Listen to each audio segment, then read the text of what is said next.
This is Ladbrokes on the corner. I'm sure this was a rediffusion once, or a place where you rented televisions. I rented a TV. My first TV was actually rented on an annual contract, which was worked out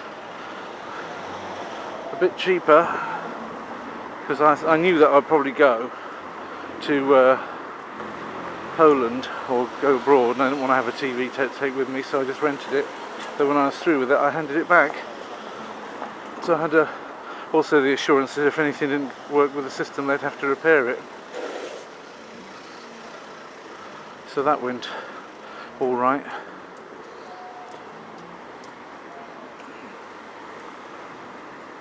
Yes.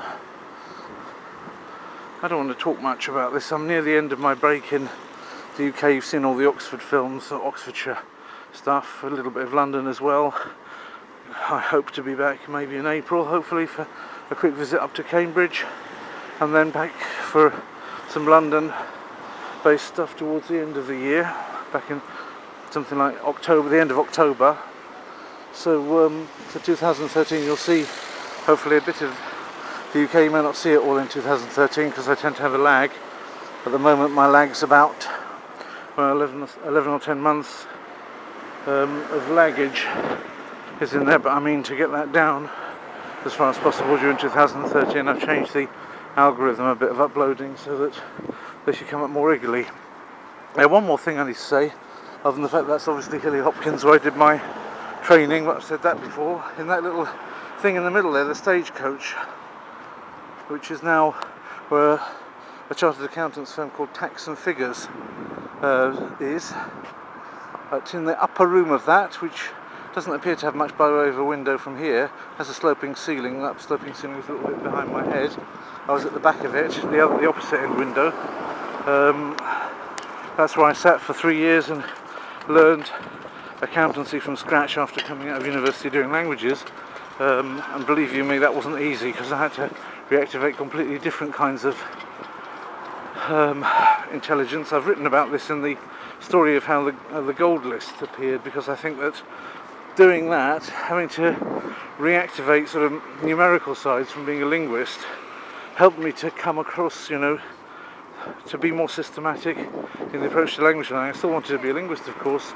Found that I had less time, and I started to think about systems accounting, systematics, and be more numerate again. And that's what really gave rise to something like the gold list system, which is obviously the application of a very simple, in summary, once you've grasped it, it's a very simple mathematical algorithm to the question of language learning memory, the long-term memory. The idea of treating lexical units, or line items as I came to call them over time, as stock, effectively.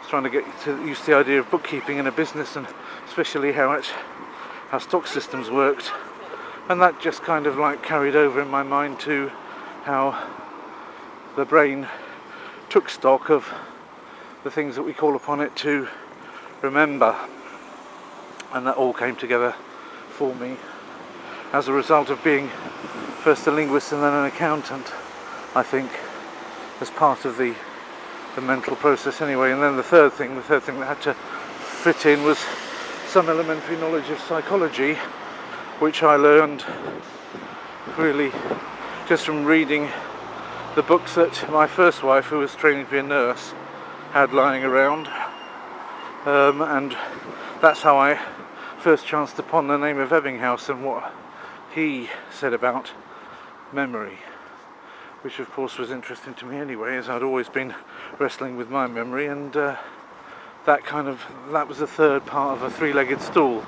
if you like, that made the goal list system fall into place.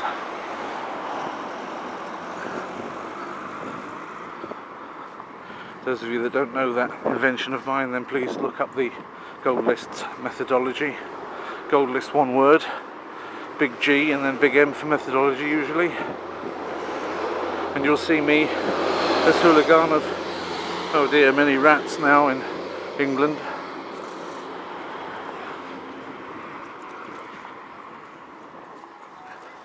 There's the town hall with Welcome to Hemel Hempstead in front of it.